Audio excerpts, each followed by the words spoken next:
강하락의 정치톡 시간입니다. 12월 22일 시선을 집중시킨 정치 뉴스 만나보시죠.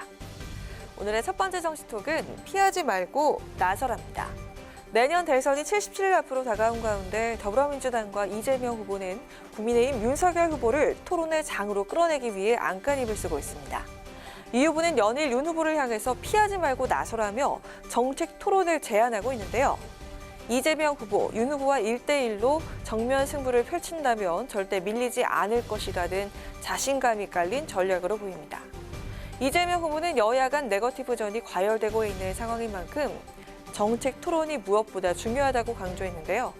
후보 간 정책 토론이라든지 정책 경쟁이 전면에 드러나서 후보의 정책과 능력, 비전과 가치를 검증하게 하는 게 바람직하다며 이것이 국민의 일을 대신하겠다고 나선 일꾼 후보의 최소한의 도리라고 주장했습니다.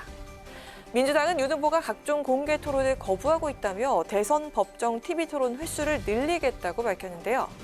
송영길 대표는 TV토론마저 회피하는 이런 후보의 무엇을 보고 찍어달라고 하는지 이해가 안 간다고 꼬집기도 했습니다. 지금 윤석열 캠프의 전략은 공식 선거운동에 들어간 21일 동안에 3회 TV토론만 하겠다는 거 아니겠습니까? 이래가지고 어떻게 이게 되겠어요. 그래서 저는 이 법을 최소한 7회 이상으로 법정 토론을 의무화하는 법 개정이 필요하다고 생각합니다. 이를 준비하고 있다는 말씀을 드리겠습니다. 네, 이재명 후보 측은 윤 후보가 정책 토론을 회피하고 있다고 주장하고 있는 반면에 윤석열 후보 측은 피할 이유가 없다며 억지 주장이라고 반박했는데요. 이 후보 보란 듯이 윤 후보에게 일주일에 한 번 1대1 정책 토론을 벌이자고 거듭 제안했다고 하죠. 토론을 피하는 이미지가 치명타가 될 수 있다는 지적이 나오는 만큼 윤 후보는 과연 이번 정책 토론 제안에 응하게 될까요? 이어서 오늘의 두 번째 정치톡은 김건희 등판 계획 없었답니다. 윤석열 국민의힘 대선 후보가 한 언론과의 인터뷰에서 부인 김건희 씨의 활동에 대해 제 부인은 정치하는 걸 극도로 싫어한다며 선거 중 아내의 등판 계획은 처음부터 없었다고 말해서 눈길을 끌고 있습니다. 국민의힘 선대위 내용과 맞물려서 김건희 씨 등판도 사실상 어려워진 분위기인데요. 김 씨의 허위 이력 의혹에 대한 파장이 예상과 달리 커지자 김 씨 행보에 대한 입장을 선회한 것이 아니냐는 해석이 나오고 있습니다.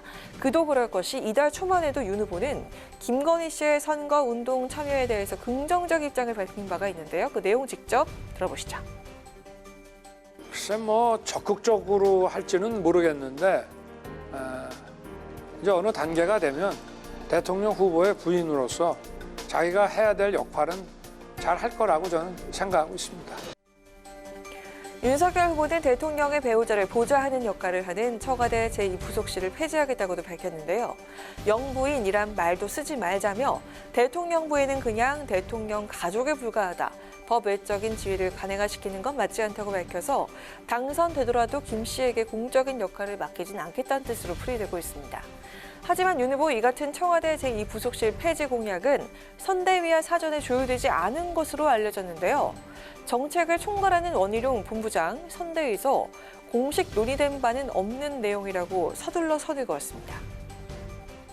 후보 생각이 저런 게 있으시구나라는 참고는 하겠습니다만은 공약으로 결정된 바는 전혀 없습니다. 후보가 그냥 얘기했다고 바로 공약이 되는 건 아니고요. 후보와 선대위가 그래도 최소한의 의논과 절차를 거쳐야죠. 윤석열 후보 부인 김건희 씨 등판에 정치권 안팎의 관심이 더없이 높은 지금인데요. 아내 등판 계획은 처음부터 없었다는 윤 후보 발언으로 김건희 씨의 등판은 과연 물 건너가게 될까요? 이상 지금까지 강아랑의 정치톡이었습니다. 안녕하세요. 강아랑입니다. 더 많은 정치 뉴스를 보고 싶으시면 화면 오른쪽을 눌러서 구독해 주시기 바랍니다. 항상 저희 국회방송 뉴스엔을 시청해 주셔서 대단히 고맙습니다.